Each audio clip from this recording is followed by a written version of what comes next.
امام ابو حنیفه رحمه الله یو بهترین مؤمن مسلمان په دې ځمکه باندې تیر شوی دی. په دې انسان کې ډیر صفاتونه، یو صفت پکې دا او دا غیر مقلدو، بل صفت پکې دا او دا اهل الحديث.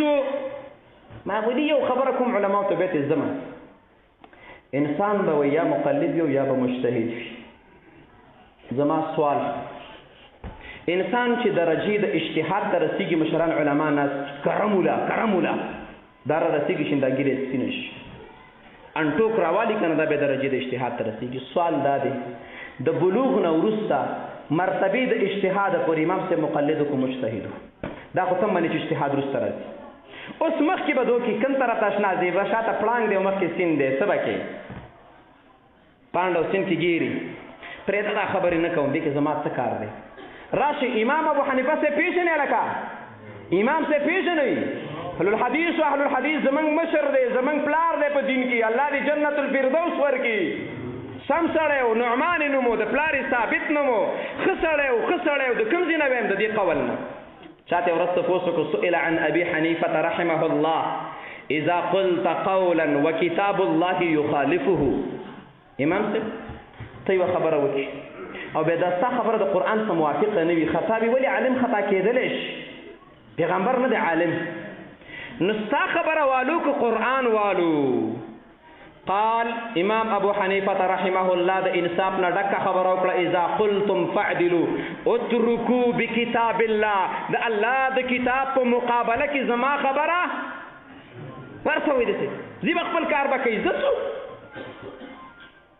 نو څه ویلي کتاب پرې دې که زما خبره پرې دې او کتاب څه کوي واخلئ یا الله رحمتونه په واجب. دویم ته پوسټ چا کړل د اهل حدیث هغه وخت نه موجود. فقیل اذا كان خبر الرسول يخالفه. امام سے یو طرف ته ستا خبره ده او بل طرف ته صحیح حدیث موجود دی، ستا واخلو که د حدیث واخلو تا ته احترام ولرو که محمد الرسول صلی الله علیه وسلم ته امام سے ورته محمد رسول الله احترام زما احترام دی کنه. اتركوا قولي بخبر رسول الله صلی الله علیه وسلم.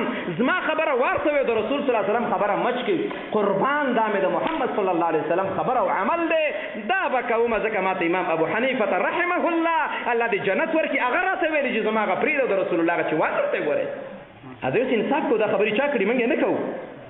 زما خو تاسو هم بده لګیږي ته خو د طبي مریضي زه خوګه ګوړه یم خو ستا په خوله کې چې اولم راولم تر باندې تهمت لګوي وای دا ګوړه تر خده وای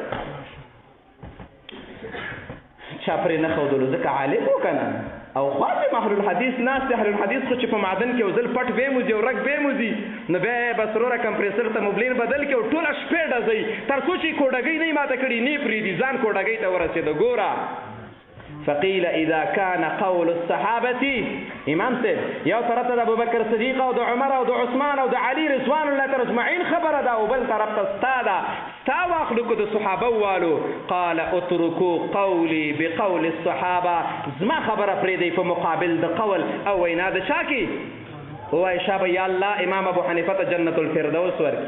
الله موږ امام ابو حنیفه سے په دې منهج باندې کلک ودرې یا الله کلکم په ودرې خو سړی ما ته ښه نصیحت کړو ما ومنلو.